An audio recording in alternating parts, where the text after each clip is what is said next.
abrir a Bíblia no Salmo de número 100.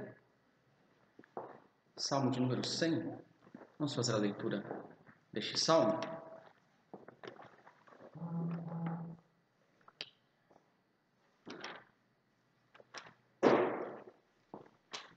Salmo de número 100.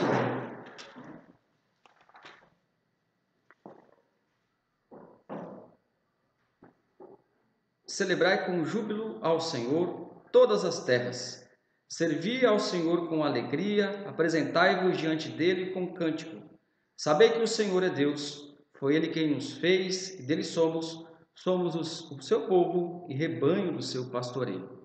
Entrai por suas portas com ações de graças, e nos seus átrios com hinos de louvor. Rendei-lhe graças e bendizei-lhe o nome, porque o Senhor é bom. A sua misericórdia dura para sempre, e de geração em geração a sua fidelidade. Ó Senhor amado, nós nos colocamos diante da tua presença mais uma vez neste culto ao Senhor. Muito obrigado a Deus por toda a tua igreja, por essa oportunidade bendita que temos de adorá-lo, pelos nossos irmãos, ó Pai, que estão hoje cooperando com a gravação deste culto ao Senhor, que o teu nome seja exaltado, glorificado, através dos louvores da tua palavra e também da exposição do texto da Escritura Sagrada. Mais uma vez pedimos, recebe o nosso louvor a Deus e enche-nos com teu Espírito Santo. É o que nós te pedimos no nome santo de Jesus Cristo. Amém. Peço àqueles que puderem se colocar em pé para que continuemos a louvar o nome de nosso Deus.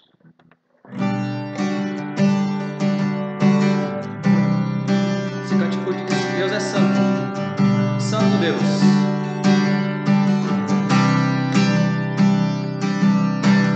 Quando entro em tua presença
enche a minha vida e transforma o meu viver. Santo Deus, Santo Deus,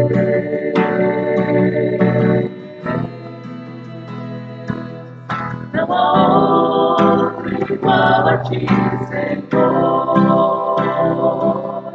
Tu és digno de louvor. Santo é o Senhor,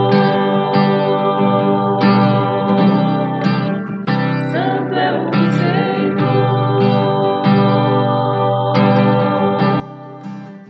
Santo é o Senhor.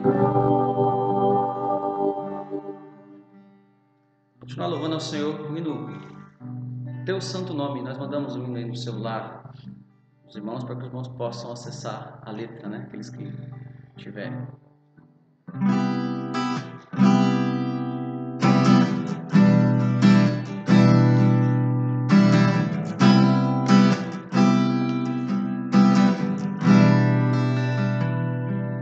Todo ser que vive, louve o nome do Senhor. Toda criatura se derrame aos seus pés. Ao som da sua voz, o universo se desfaz. Não há outro nome comparado ao grande eu sou. E mesmo sendo pó, com tudo que há em mim, confessarei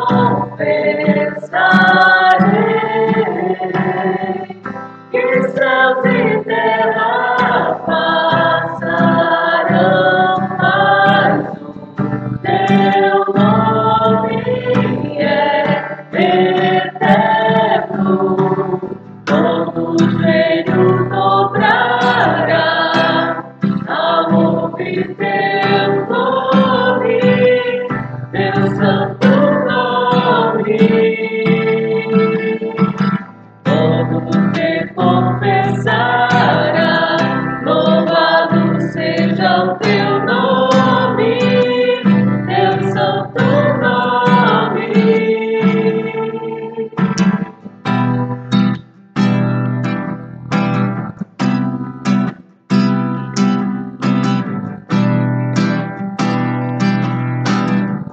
Novamente, Todo ser que vive, louve o nome do Senhor.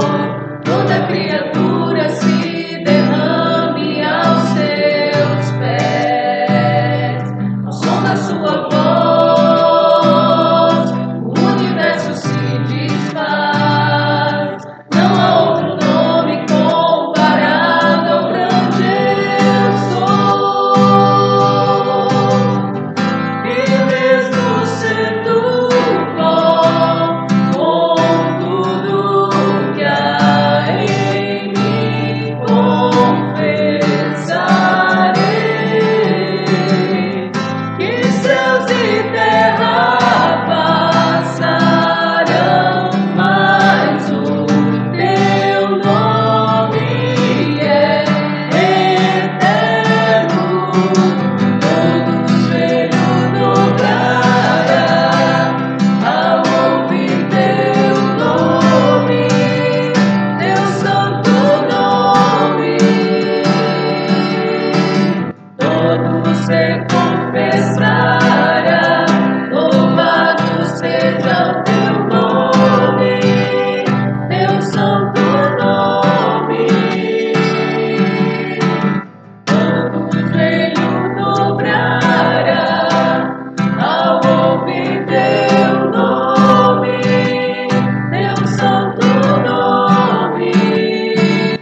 próximo cântico é um cântico que nos remete ao arrependimento, a nos humilharmos diante do Senhor.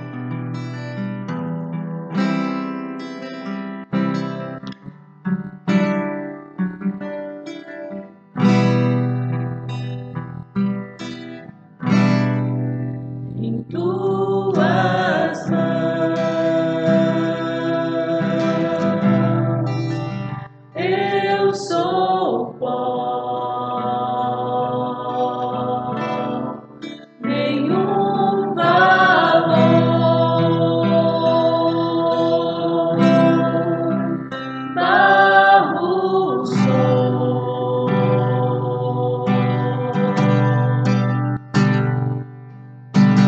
Quem sou eu pra questionar? Tuas mãos a me moldar. Tu és Deus, artesão de mim.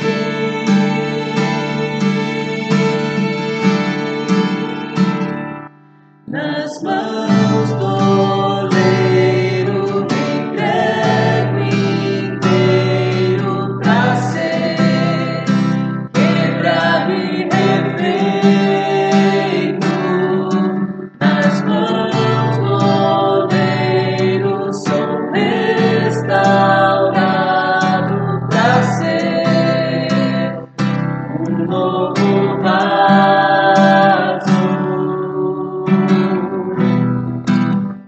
Precisamos nos arrepender de nossos pecados diante do Senhor. Nos humilhar diante daquele que é o nosso Senhor, é o oleiro. Em tuas mãos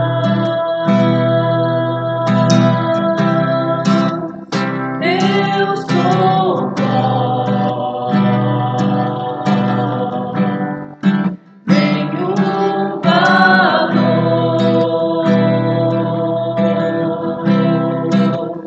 barro sou.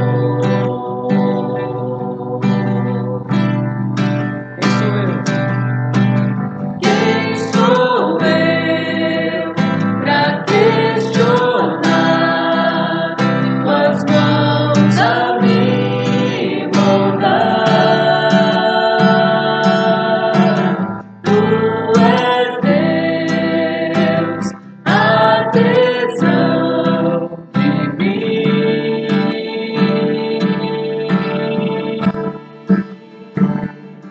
Nas mãos do oleiro me entrego inteiro pra ser quebrado e refeito. Nas mãos do oleiro sou restaurado pra ser um novo vaso. Nas mãos do oleiro me entrego inteiro pra ser quebrado e refeito. Nas mãos do oleiro sou restaurado pra ser um novo vaso.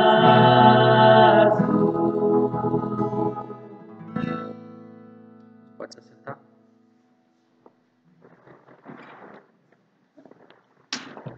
Vamos meditar na palavra do Senhor?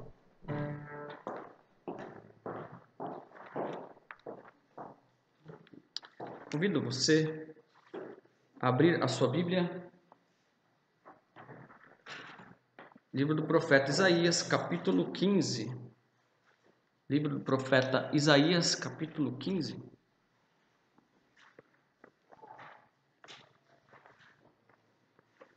Nossa meditação de hoje, nossa mensagem de hoje, está no livro do profeta Isaías. Convido você aí também que assiste a gravação, você possa também acompanhar Isaías capítulo 15. Nós vamos meditar na palavra do Senhor.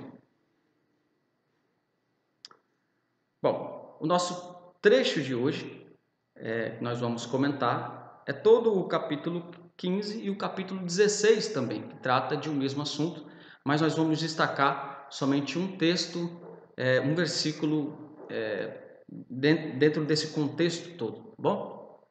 Antes, vamos fazer uma oração, vamos ter uma palavra de oração, de intercessão. Vamos interceder por aqueles que estão enfermos, vamos interceder por aqueles que estão fracos, por todas as classes de homens da sociedade. Vamos interceder. Senhor, nós nos apresentamos diante da Tua presença e sabemos que neste momento muitas pessoas sofrem de doenças, enfermidades no corpo, enfermidades na alma. Pedimos que o Senhor visite essas pessoas, ó Pai, que o Senhor visite com a cura estas pessoas. Pai querido, pedimos mais ainda, e até mais importante do que isso, que o Senhor cure a alma dessas pessoas. Que se há alguma dessas pessoas, ó Pai, que ainda não conhece a Jesus Cristo, que ela possa se converter ao Senhor. Em tudo nós louvamos o Teu nome, acreditando, Senhor, que o Senhor pode fazer todas as coisas. Ó Deus, abençoa a nossa nação, abençoa aqueles que estão desanimados, abençoa aqueles que têm que trabalhar em serviços de risco em meio a essa pandemia. Abençoa a Tua igreja, ó Pai, na face dessa terra, os lugares onde a Tua igreja é perseguida de forma mais enfática, China, Coreia do Norte, tantos outros lugares. Ó Deus, nós oramos por estes nossos irmãos. Pai querido, nós oramos também por aqueles que estão ouvindo esta mensagem, ou ainda ouvirão. Que estas pessoas possam ser iluminadas por Ti para entender a Tua palavra. Fala conosco, Senhor, e tem misericórdia de nós. Afinal de contas, nós somos pecadores diante da Tua presença e precisamos da Tua misericórdia. Tudo isso nós Te pedimos no nome santo de Jesus Cristo. Amém. Irmãos amados, há no mundo uma busca por segurança. As pessoas buscam a todo custo isso, estar seguras, estar bem, estar confortáveis. E é por isso que as ideologias políticas fazem tanto sucesso, tanto de um lado como de outro. Porque, afinal de contas, as ideologias, não somente as ideologias, mas as filosofias também, prometem de algum modo trazer certo tipo de segurança. As pessoas discutem qual modelo de governo é mais seguro para as pessoas. Será que deveríamos ter forças armadas? Será que deveríamos ter a força policial? Essa é uma discussão do campo político. Apesar disso, e apesar de toda a discussão ser válida, a verdade é que somente Jesus Cristo pode trazer perfeita segurança. Porque Ele traz segurança sim para o corpo, mas mais importante ainda, Ele traz segurança para a nossa alma. É sobre isso que nós vamos falar hoje. Lembrando, quando nós olhamos para o contexto, que nós estamos estudando o livro do profeta Isaías, trecho por trecho. Estamos juntando alguns trechos a mais, né? Porque senão a gente levaria muito tempo para estudar o livro do profeta Isaías. Mas estamos quase que estudando capítulo por capítulo. E do capítulo 7 até o capítulo 39, o livro do profeta Isaías fala sobre confiança. A todo momento o profeta Isaías estimula o povo de Deus a confiar em Deus e a não confiar nas outras nações. Na época, a principal nação, no começo do ministério do profeta Isaías, a principal ameaça que estava surgindo era a nação da Assíria. E poderia ser que algum judeu confiasse mais nessa nação do que no próprio Deus. E isso de fato ocorreu, assim como ocorre com todos nós. Muitas vezes passamos a confiar mais nas nações, nas forças deste mundo, nas instituições dessa terra, na ciência, na educação ou em qualquer nome que se nomeie, como promessa de redenção, e nos esquecemos que somente o nosso Deus é digno de absoluta confiança. Portanto, todo esse trecho do livro do profeta Isaías, do 7 ao 39, veja que o livro do profeta Isaías tem 66 capítulos, então do 7 ao 39 trata dessa questão da confiança. A partir do capítulo 13 e vamos até o capítulo 35 ainda, nós estamos estudando tudo isso com ênfase no fato de que Deus é o Senhor de todas as nações. O profeta Isaías destaca que Deus ele tem sentenças, tinha naquela época, e por que não dizer tem até hoje, sentenças para todas as nações. Obviamente, Deus pode dar opinião em todos os assuntos, pois Ele é o Criador de todas as coisas.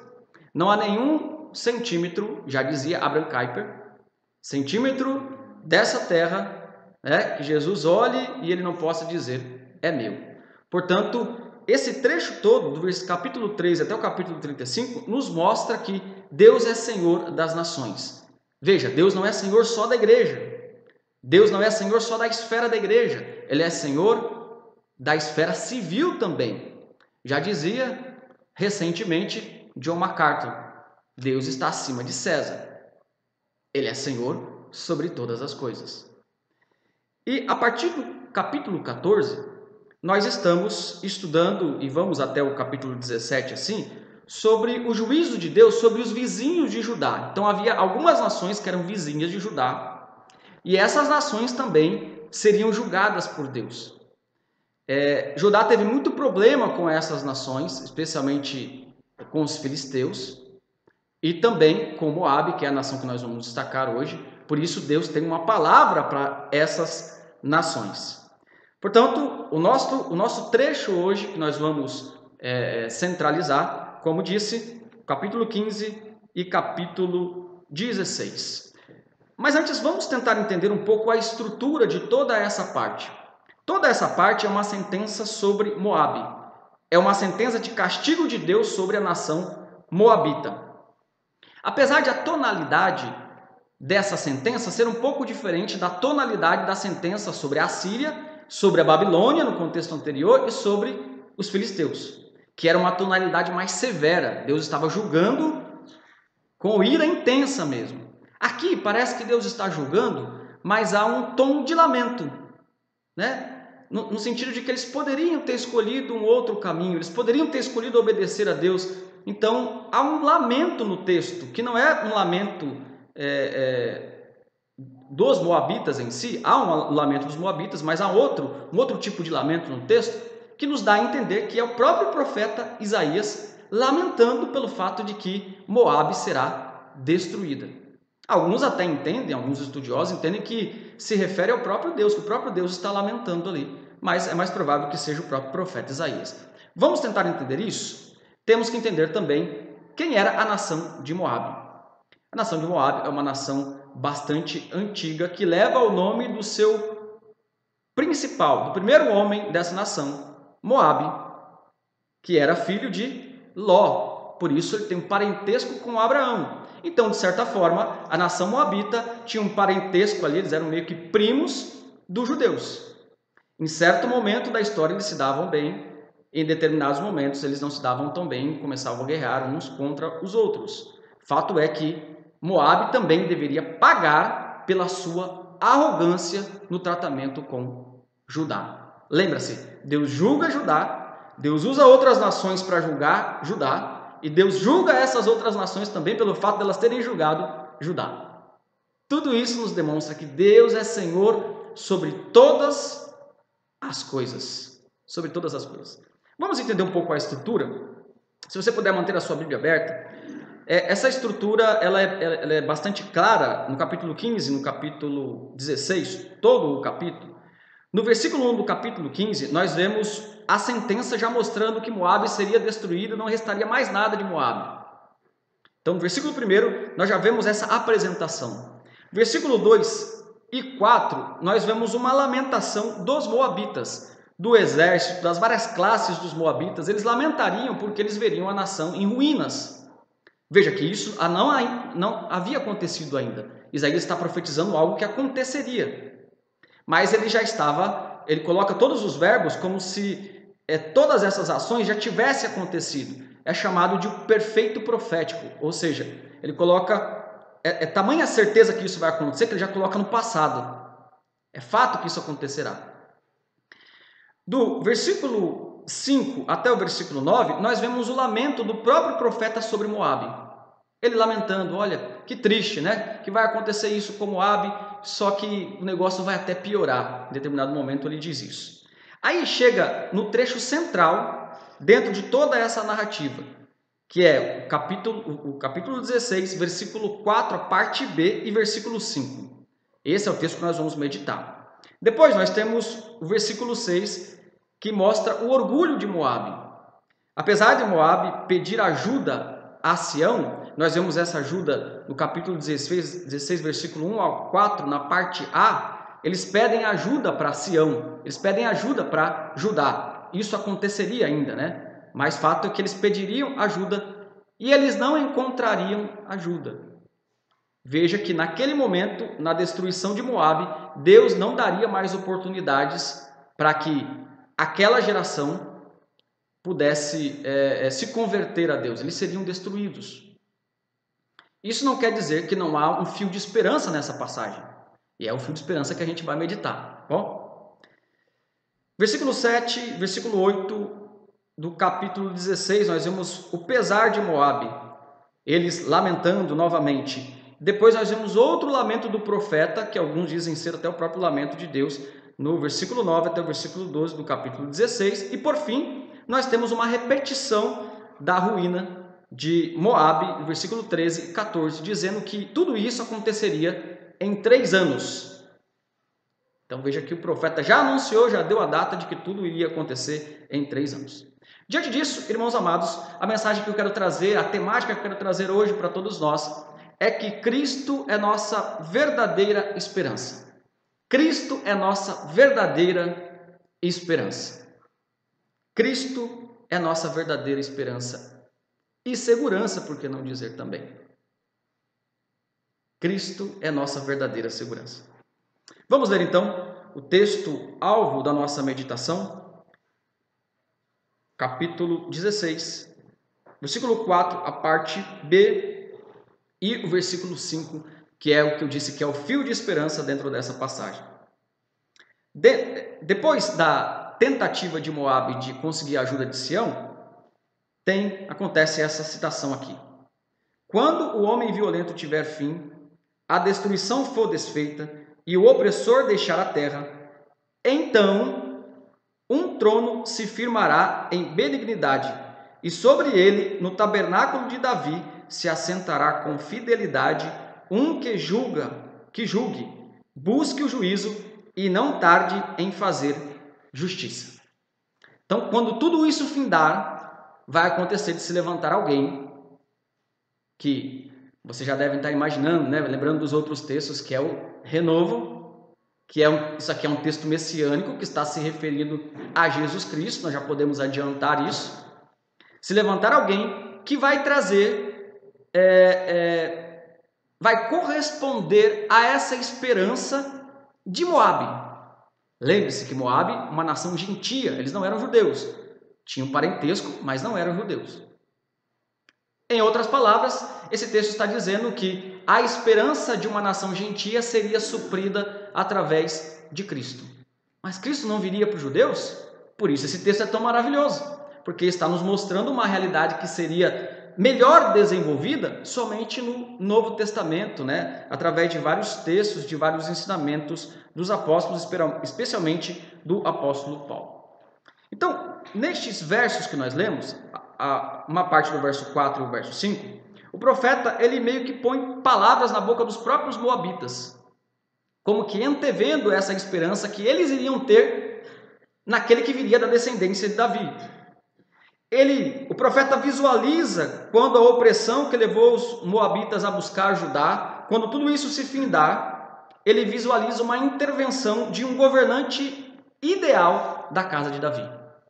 Aquilo que Israel não pôde fazer, esse governante fará. Aquilo que Israel não pôde fazer, inclusive em relação a Moabe, este governante fará. Isso nos mostra de uma forma muito maravilhosa, irmãos amados, que a esperança na promessa davídica não é exclusiva de Israel. étnico da raça israelita. E a esperança messiânica não é exclusiva de nenhuma raça.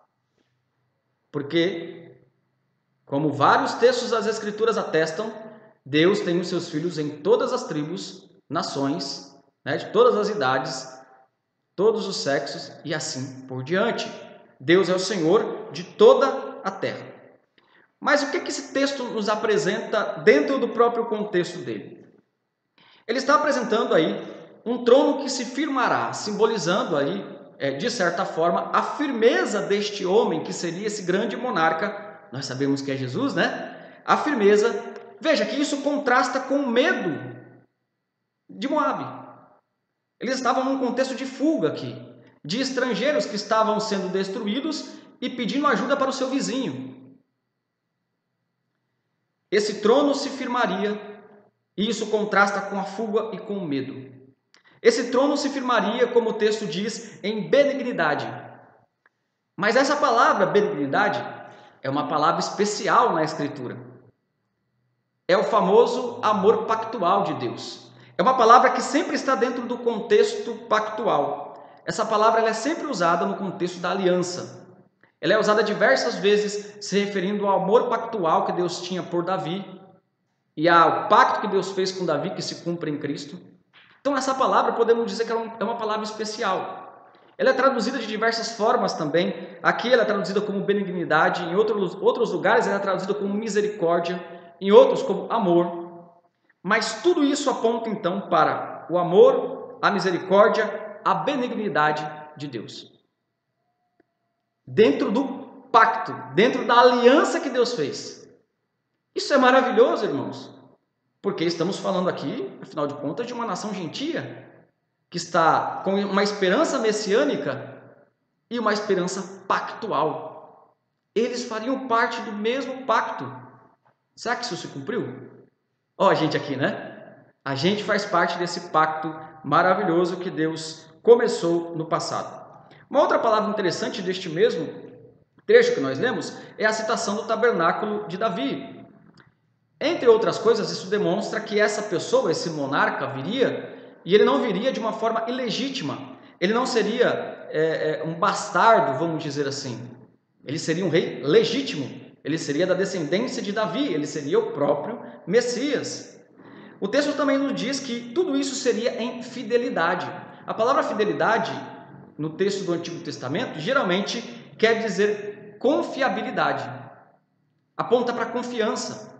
Veja, no momento de inconstância que aqueles moabitas estavam vivendo, nada melhor do que confiança, nada melhor do que estabilidade, nada melhor do que ter em quem confiar.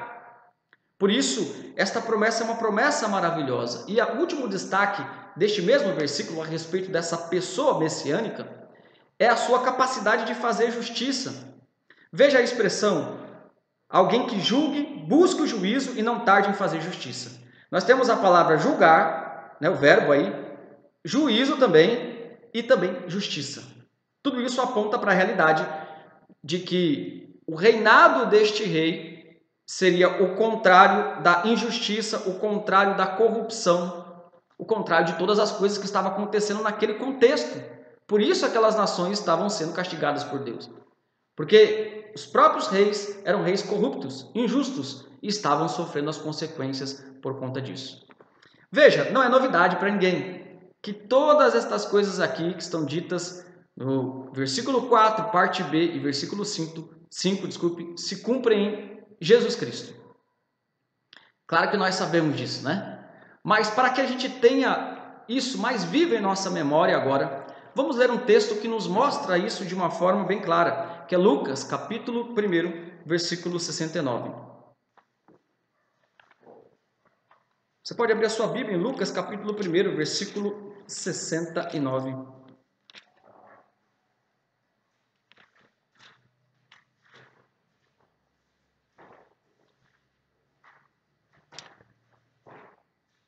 Zacarias, cheio do Espírito Santo, profetizou a respeito do próprio Cristo. E falando essas palavras aqui, a respeito do próprio Cristo, a partir do versículo 69, diz o seguinte: e nos suscitou plena e poderosa salvação na casa de Davi, seu servo. Então, a confirmação, de que a salvação viria da casa de Davi, isso aconteceu nos dias de Zacarias, como prometera, versículo 70, desde a antiguidade, por boca dos seus santos profetas.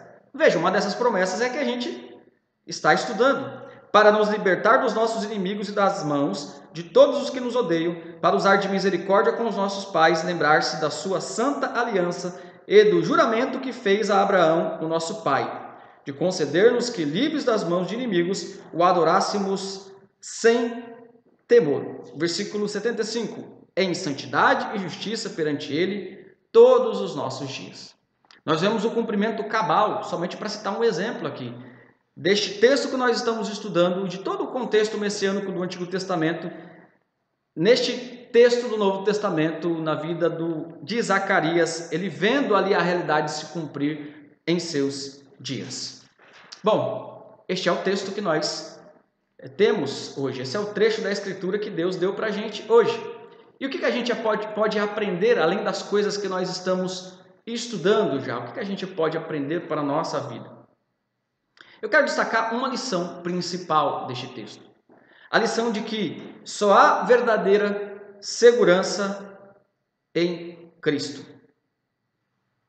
Só há verdadeira segurança em Cristo.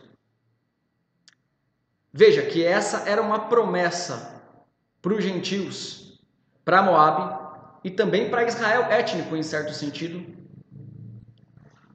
que iria acontecer, diferente da gente, porque isso para nós já aconteceu. Eles olhavam para o futuro, vislumbrando o Messias. Nós olhamos para o passado, porque sabemos que o Messias já veio. E por isso, então, nós temos talvez até mais argumentos para dizer com toda a convicção que só há verdadeira segurança em Cristo Jesus. Diante disso, e olhando para os elementos do texto, nós podemos dizer claramente, irmãos, que Cristo é a firmeza daqueles que estão com medo. Imagine a figura de um refugiado. Um refugiado verdadeiro. Aquele que realmente está saindo de sua nação, junto com a sua família, porque senão ele morrerá em sua nação. É muito triste. É uma situação de medo. E inclusive Deus, nas Sagradas Escrituras, nos diz para que a gente tenha misericórdia dessas pessoas. Daqueles que realmente não têm como se manter. Naqueles que de fato estão chegando em nossa nação, estão desesperados. Biblicamente nós devemos recebê-los. Isso que Deus diz em todo momento na Escritura Sagrada. Mas olhando para o nosso coração, nós vemos que muitas vezes isso está dentro da nossa alma, o medo. Por isso nós precisamos de firmeza. Por isso, Cristo é a firmeza daqueles que estão com medo. Essa segurança também aponta para outra realidade, de que Cristo é confiável em meio às nossas instabilidades. Você já deve reparar que o seu coração, nós devemos reparar que o nosso coração é inconstante. Quantas vezes, irmãos, queremos mudar o mundo e depois nós não conseguimos mudar nem o nosso quarto? Não temos ânimo. O nosso coração é inconstante.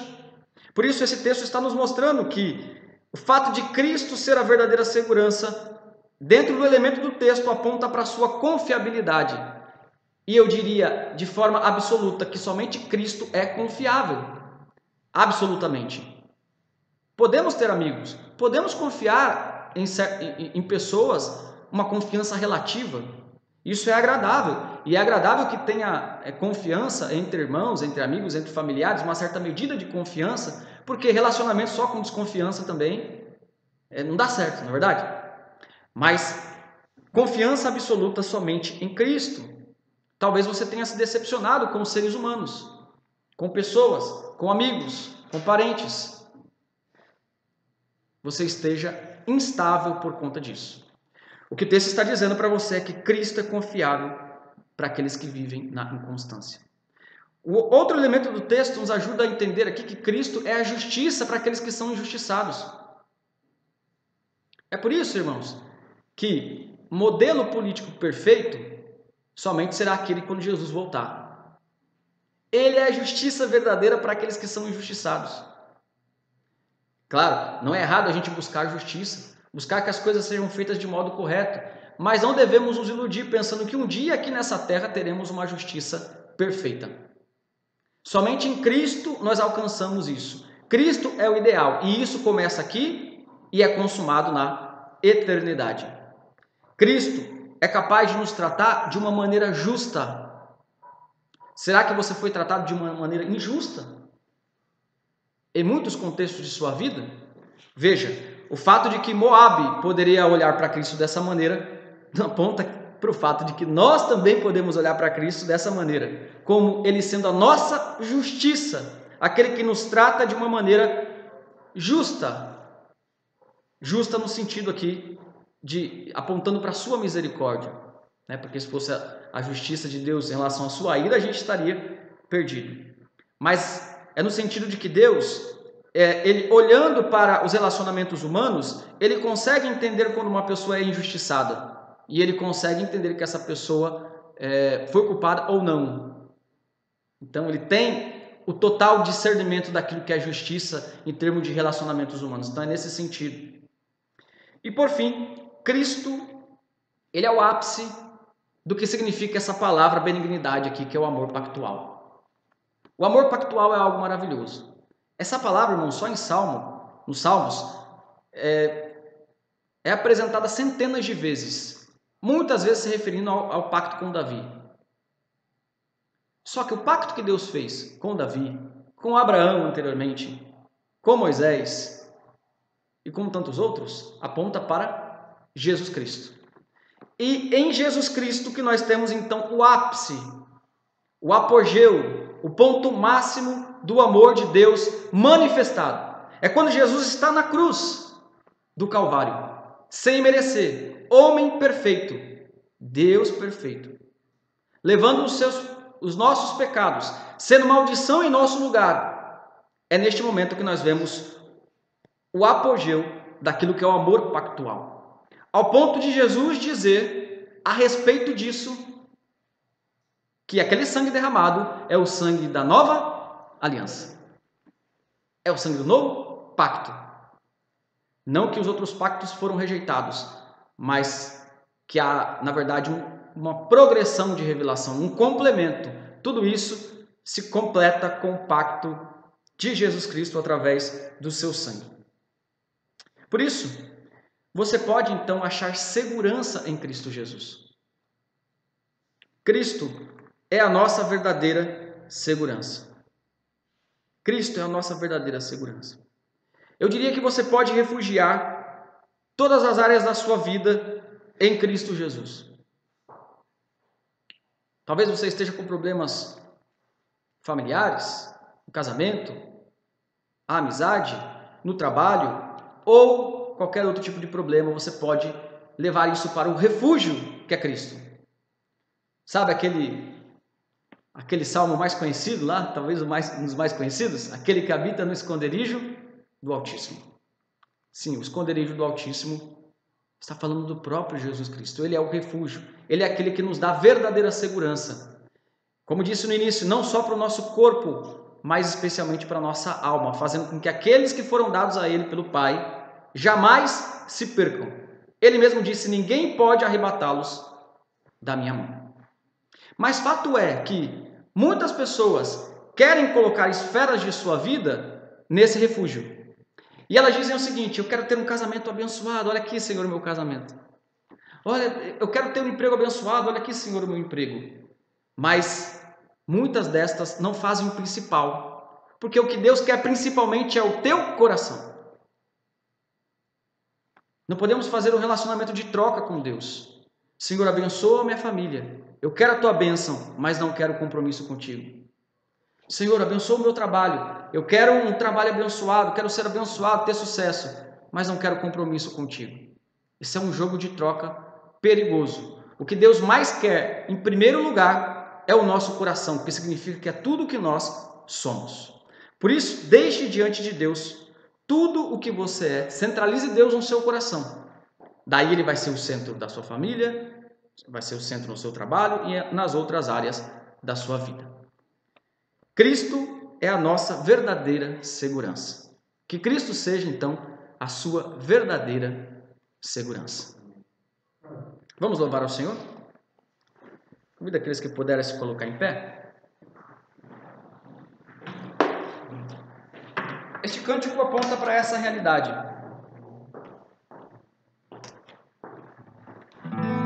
E nos fala do amor eterno de Deus. Estávamos falando aqui do amor pactual, né? Com o amor eterno.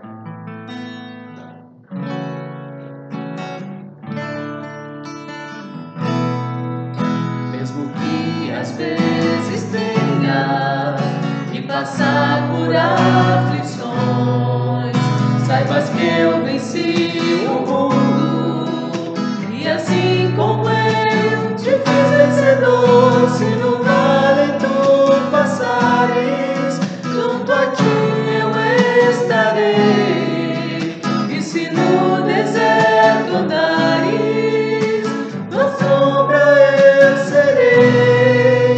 Seja no calor do dia, ou se a noite fria está, não temas, filho meu, minha mão te guardará. Com amor eterno eu te amei, com meu bem eterno eu te entreguei, te dei a minha vida. Com benignidade eu te atraí, com meu próprio sangue eu te remi, chamei-te pelo nome, tu és meu.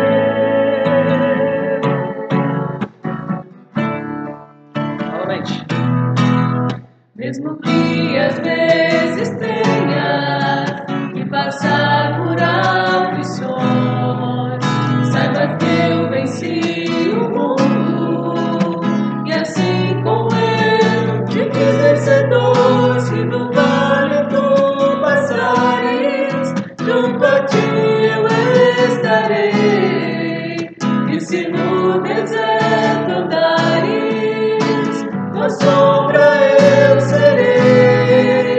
Seja no calor do dia, ou se a noite fria está, não temas, filho meu, minha mão te guardará.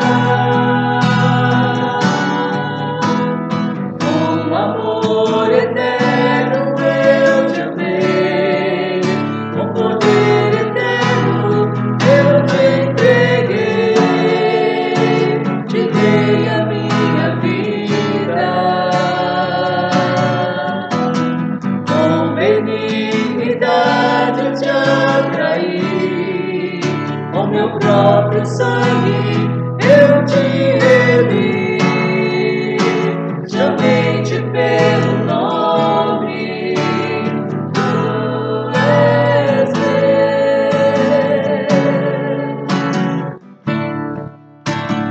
tu és meu.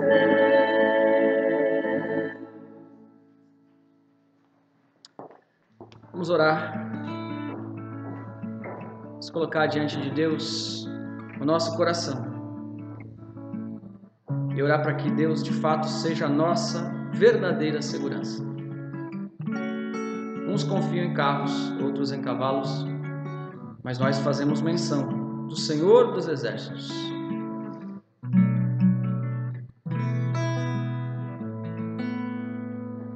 Ó bendito Salvador, muito obrigado, Pai, por poder louvar e engrandecer o Teu santo nome.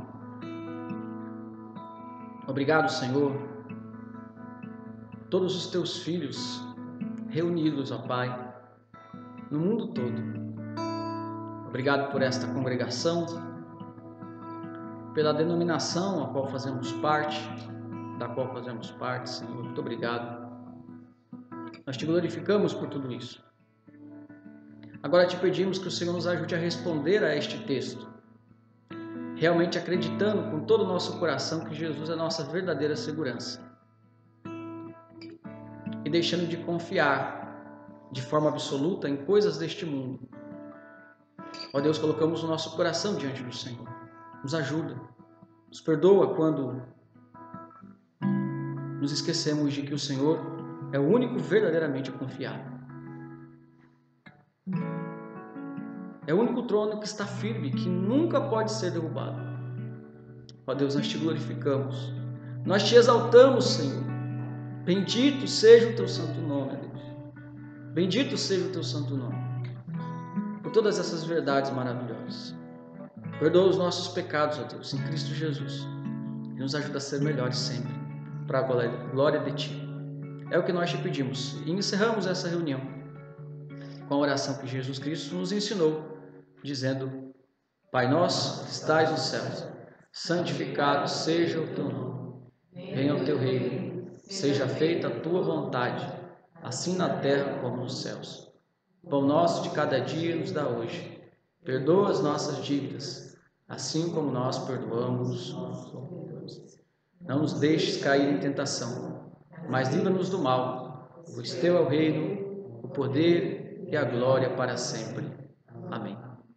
Que a graça de nosso Senhor Jesus Cristo esteja sobre todo o povo de Deus, as consolações do Espírito Santo, o amor do Pai, agora e para todos sempre. Amém. Deus abençoe.